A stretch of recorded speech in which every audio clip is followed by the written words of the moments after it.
What's the most reckless thing you've ever done for the wrong reasons? First week of senior year, I was standing by my locker when my ex walked by laughing with the guy she'd left me for. My friends jumped on it instantly. Damn, you really used to run this school. What happened? One of them grinned and said, I couldn't get a single girl anymore if I tried. I could get anyone in this building, I shot back, before I'd even thought about it. One of them nodded across the commons toward a girl sitting alone at a corner table, sketchbook open, ignoring everyone. We'd all heard about her. Every guy who'd approached her got shut down flat. Bet, he said. Get her to go on one date with you. I'll give you my Switch and the games. You lose? You admit out loud you peaked at 15. Easy, I said. The next day I rolled up the way I always did, confident, leaning on the table. Hey, nothing. I made a show of spinning my keys so she'd notice they were to a decent car. She glanced at them, glanced at me, and went back to her sketchbook without a word. A few days later I tried a different angle, sat next to her at lunch while my boys watched. Is that charcoal? That's really good. She looked at me dead on and said, You're not curious? You're just bored. Then she went back to drawing. I started actually paying attention after that. She ate alone every day but never looked lonely. She'd be sketching and sometimes smile at nothing, like the page had told her something. I wanted to know what that was.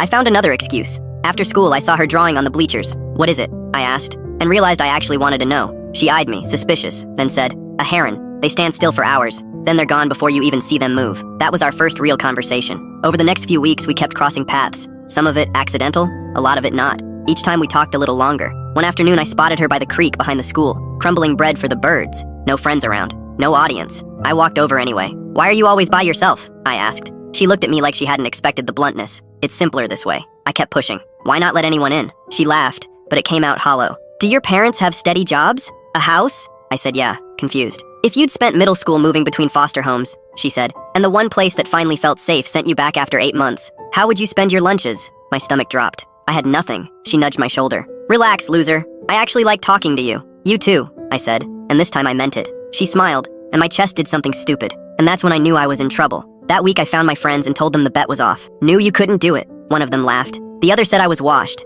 I just walked away because this wasn't about them anymore. The next day I found her by the creek again. Can we talk? Her guard went straight up. She could tell something was different. Sure, she said, in that cold voice from the first week. So I told her everything. The bet. Why I'd started it. How small my friends had made me feel, and how badly I'd needed to prove something. My voice cracked on it, because I hated how it sounded out loud. She was quiet a long time. Then she laughed. Slow at first, then doubled over, and I felt sick, waiting. Finally, between breaths, she said, I know. My stomach hit the floor. I figured it out the second day, she said. You think I haven't seen that exact move before? But there's something else I know too. I looked at her. She'd gone a little pink. Somewhere along the way it stopped being a bet for you. I asked the only thing that mattered. Do you actually like me back? She held my eyes for what felt like a year, until I felt like an idiot. Then she smiled. That smile. Yeah, I do. We've been together since. She's at art school 2 states over now, and I drive up most months. I never did get my friends' games. Best bet I ever lost.